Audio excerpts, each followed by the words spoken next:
नमस्कार, NDTV India पर स्वागत है आपका। मैं हूं ताबिश हुसैन और डेमोक्रेसी के इस नए एपिसोड में हम बात आज करेंगे आर्टिफिशियल इंटेलिजेंस के बारे में। आर्टिफिशियल इंटेलिजेंस का नाम आप बहुत सुनते हैं, बहुत से लोग उसका इस्तेमाल भी करते होंगे अलग अलग तरह से।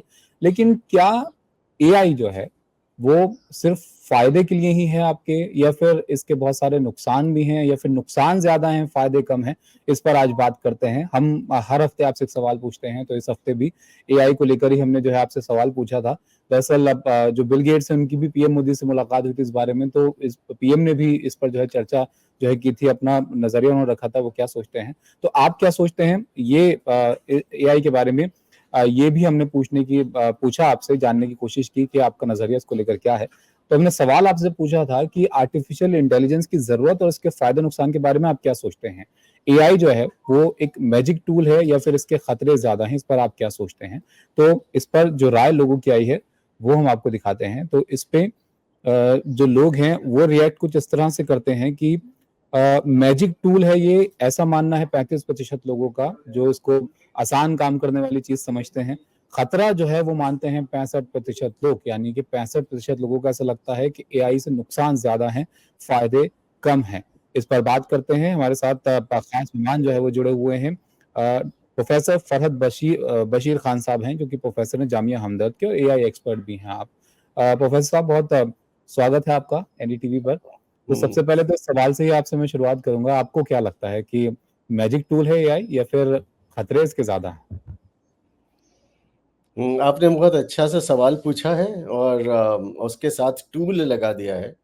तो सारे टूल जो हैं और सारी टेक्नोलॉजी जितनी हुई हैं अभी तक, उनका पॉजिटिव और नेगेटिव दोनों ही रंग दिखाई देता है, दोनों हम्म। तरह इस्तेमाल करते हैं।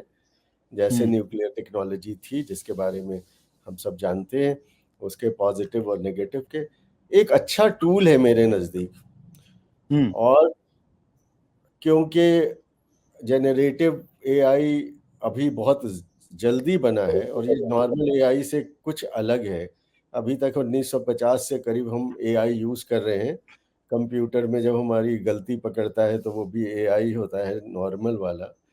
ग्रामर चेक करते हैं जो पहले ज़माने में वर्ड में इस तरह हम्म। के बहुत सारे यूज़ थे।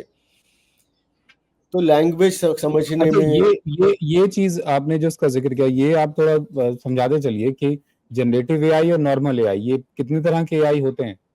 जी, तो अभी तक हम बहुत सारा यूज़ करा एआई का, और जितना हम्म। सारे टूल्स में भी ये बिल्ट इन होता है, from hmm. Photoshop to whatever. Generative AI में एक खास बात आया, एक बड़ा चेंज आया, और ये बड़ा हम्म। चेंज ये था कि जनरेटिव एआई नए चीज़ें बना सकता है, नए डेटा बना सकता है जो एग्जिस्ट नहीं करता था।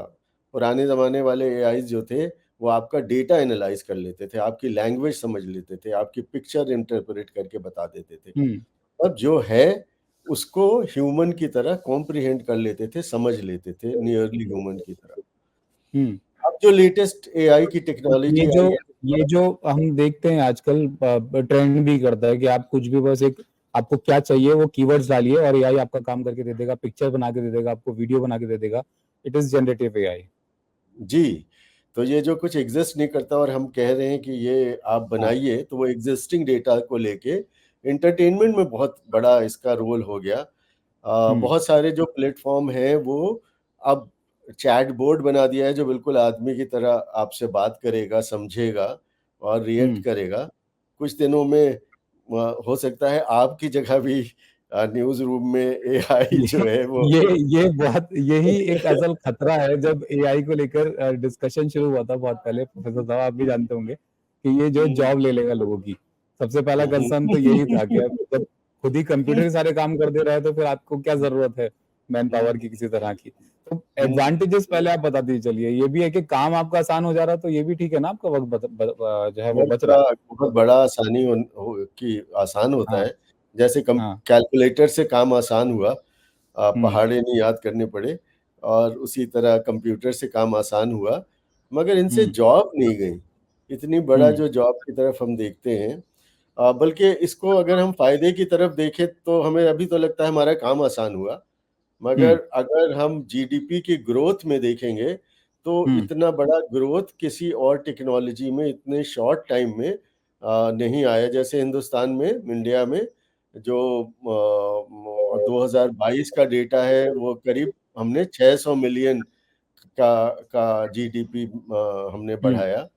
अब इसी तरह उसमें होते-होते एआई अब उसमें हम ये एआई का इस्तेमाल कैसे हम कर रहे हैं? मतलब किस तरह से एआई से हम फ़ायदा ले सकते हैं? कैसे इसकी पॉज़िटिवली हम इसको इस्तेमाल कर रहे हैं? एडवांटेजेस के मेनली क्या देखते हैं आप?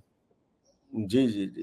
तो एक तो आसानी की एडवांटेज है, जैसे हम एआई के टूल से कोई भी हुँ, डेटा एनालाइज़ करके काम आसानी से कर सकते हैं। हुँ, अपैरेंटली हर आदमी का काम अगर आसान होता है, तो उसकी प्रोडक्टिविटी बढ़ जाती है हुँ, और वो कुछ ज़्यादा काम कर सकता है। तो इस तरह से तो एक दूसरी तरह से जे हमें ग्रोथ का फैक्टर दिखाई देता है। हुँ, डायरेक्टली ग्रोथ में भी ये हमें फैक्टर करता है। जैसे हुँ, हम नए तरह की चीज़ें बना सकते हैं। मैन्युफैक्चरिंग बहुत आसान हो सकती है।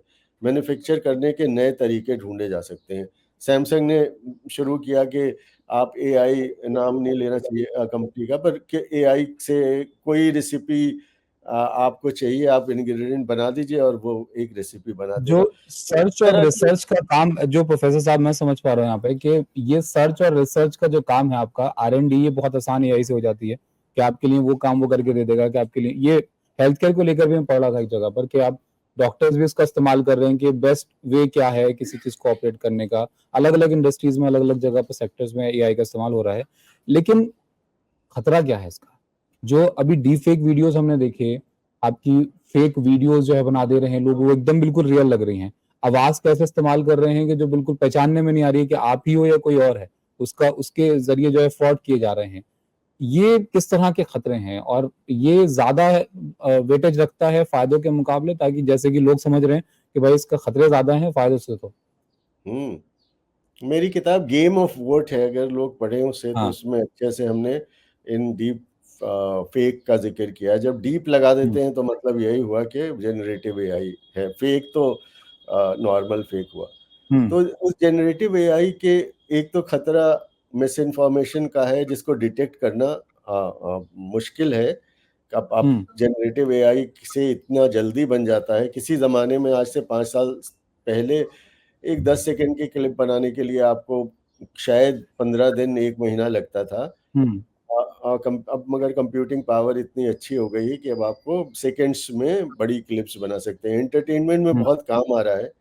हुँ, जितने हीरो हमें यंग दिखते हैं, वो सब एआई की वजह से यंग हैं अभी भी पर्दे के ऊपर। खैर, दूसरा पहलू इसके अच्छाई का ये आता है कि हम अ, नए तरह के प्रोग्राम्स कंप्यूटर में ही, कंप्यूटर जो है वो अपने खुद प्रोग्राम बना सकता है और उससे और तो बेहतर हो सकता है। अब ये यहाँ ये से जो खतरा जो जब शुरू प्रोफ़ेसर होता है, साहब हाँ, जी, अब यहीं से ये जो खतरे की जी, शुरुआत है। जी।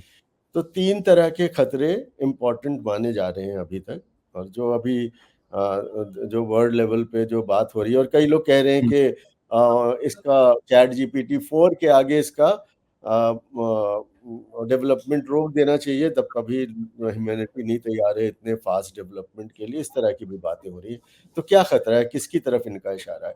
इशारा ये है कि अब क्योंकि ये कंप्यूटर जो हैं वो खुद अपना प्रोग्राम कर सकते हैं, हुँ, तो एक सुपर ह्यूमन इंटेलिजेंस का की ज़िक्र हो रहा है कि अगर ये हमारे हाथ से निकला है, जैसे कभी हमने इस तरह के नॉवेल जो साइंस फिक्शन वाले पढ़े थे, उस तरह का मामला होना ना शुरू हो जाए। दूसरा, एथिकल यूज़ का एक प्रॉब्लम शुरू हुआ, और अनएथिकल यूज़, जैसे हमारा कोई डेटा, हम कहाँ ट्रैवल करके जा रहे हैं, ऐड कंपनीज़ को पता है, वो डेटा आसान से अवेलेबल होता है, गूगल मैप वगैरह सब इकट्ठा करके दे देते हैं। अब यही कोई भी आपको एक ख़ास मूवमेंट हो रहा है या किसी, अब इसको डिटेक्ट करके आप उससे कोई और वॉरफेयर में या कहीं भी यूज़ कर सकते हैं। तीसरा क्या प्रॉब्लम सबसे बड़ा आता है, वो है कि जिस तरह के डेटा पे ये ट्रेन हो रहा है, वो वैसे ही बोली बोलता है। मतलब जो पहले जो बायसेज़ हैं, तरह-तरह के बायसेज़ हैं। जेंडर बायस है, रीजनल बायस है, वो खुद इनहेरिटली इसमें आ जाता है। तो तो ये तो प्रोफेसर फरहत साहब, ये तो एक बात है कि चलिए टेक्नोलॉजी की जरूरत तो होती है और वक्त के साथ वो बदलती भी है, उसको तो आप ये नहीं कह सकते कि भाई हम बदलाव एक्सेप्ट नहीं करेंगे, वो तो जरूरी है। लेकिन जो इसके खतरे हैं, जैसे कि आप बता रहे थे, अब डीप फेक ही इतनी बड़ी चीज हो गई है, उसको उससे कैसे बचा जाए? तो पीएम जो सजेस्ट कर रहे थे, यहाँ पर इनकी बिल गेट से बात हो रही थी, तो ये एक सोल्यूशन हो सकता है क्या, वाटर मार्किंग हो जो एआई कंटेंट बना हुआ है, जिससे आपको पता हो कि भाई डीप फेक क्या है, एक्चुअल पिक्चर क्या है, आपका वीडियो जो है वो एआई यूज करके बनाया गया है या ये एक्चुअल वीडियो है? ना वो तो बिल्कुल भी नहीं हो सकता। अब एआई के ज़माने में वो सारे वाटर मार्क आसानी से मिटाए भी जा सकते हैं। हम्म। वो उसके लिए तो 1 मिनट भी नहीं लगता। वो तो बिल्ट इन है। अब आजकल सारे जो वो इमेज एडिटिंग प्रोग्राम आते हैं ना, ये सारे हम्म। उनमें बिल्ट इन अब आ गया है कंटेंट अवेयर टूल्स। तो वो कंटेंट आपको अवेयर करा दीजिए कि ये कंटेंट हमें नहीं चाहिए, वो खुद निकाल के उसके पीछे क्या था वो खुद बना देंगे। जो फूल पत्ती पीछे था वो अपने आप आ जाती है। तो वो तो मगर अब अभी मार्च में जो कैबिनेट ने जो डिसीजन लिया है वो बहुत इम्पोर्टेंट डिसीजन है, अभी-अभी लिया है, जिसको हम जो कैबिनेट का डिसीजन है, जिसको मोदी साहब ने चेयर भी करा था, जिसको कहते हैं वो कि इंडिया का एआई प्रोग्राम, उसका बजट आउटले भी अच्छा 10,000 करोड़ से ज़्यादा का रखा गया है। तो उसमें स्टार्टअप वगैरह की तो वो बात करते हैं। जहाँ आप वो खतरे की बात कर रहे हैं, तो वहाँ पे उन्होंने बहुत कई एप्लीकेशन को डेवलप करने का और स्टार्टअप को फंड करने का, और उसके साथ हम्म। सेफ एंड ट्रस्टेड एआई के बारे में बताया है कि वो उसमें भी हम लोग रिसर्च करेंगे। और इसी एआई प्रोग्राम में जो गवर्नमेंट ऑफ इंडिया का प्रोग्राम है, तो उसको हम इनेबल करेंगे कि कैसे प्रोजेक्ट और उनका किस तरह से जो इनोवेटर्स हैं, उनके लिए क्या गाइडलाइन और क्या गवर्नेंस के फ्रेमवर्क होंगे कि ये एआई चलेगा या नहीं चलेगा, हम गवर्नमेंट इसे अलाउ करे या ना अलाउ करे। उन सब चीज़ों के सेफगार्ड के लिए हम लोग ट्रस्टेड हम्म। एआई वो करेंगे। ज़ाहिर है, और डीप फेक के लिए कि तो आपने सुना ही हम्म। होगा कि फैक्ट चेकर की का एक वो बन रहा है, जिससे फैक्ट चेकर्स जो हैं वो चेक करके बता दिया करेंगे कि ये फेक है या नहीं फेक है। तो वो मतलब एआई के इस्तेमाल के साथ आप, जी, जी, इसके एहतियात की जरूरत है। अगर इसको यूज कर रहे हैं तो भाई तरीके से जो आप इस्तेमाल कीजिए, और मिसयूज ना हो, इसके लिए प्रॉपरली ट्रेन भी लोग होने चाहिए कि उनको पता हो कि एआई के फायदे नुकसान क्या हैं, आप यूज कर रहे हैं तो उसका कैसे इस्तेमाल जो है वो हो सकता है। बहुत शुक्रिया प्रोफेसर फरहत साहब, आपका हमारे साथ जुड़ने के लिए। और जो आपने जिक्र किया, हो सकता है सवाल आपसे एआई पूछ रहा हूँ आने वाले टाइम में तो इसलिए पहले नहीं, नहीं, डिस्कस ऐसा कर तो लेते कोई हैं इस चीज़ को। जी, जी। वो तो अभी चलिए, पूछने बहुत लग गए हैं सवाल, एआई अभी में से तो ही ज़्यादा। शुरुआत हो गई है, आने वाले टाइम पता नहीं क्या-क्या एआई से जो है वो होने लगेगा। खैर, बहुत शुक्रिया आपका हमारे साथ जुड़ने के लिए। तो जी, शुक्रिया डेमोक्रेसी के बहुत-बहुत। इस हफ्ते के शो में फिलहाल इतना ही, लेकिन आप इसी तरह हम एक नया टॉपिक लेकर हर हफ्ते आपके लिए हाजिर होते हैं, उस पर आप अपनी राय हमें दे सकते हैं। तो ज़रूर आप उसमें शामिल होइएगा और हमें बताइएगा कि आप उस मुद्दे पर, उस टॉपिक पर क्या सोचते हैं। नमस्कार।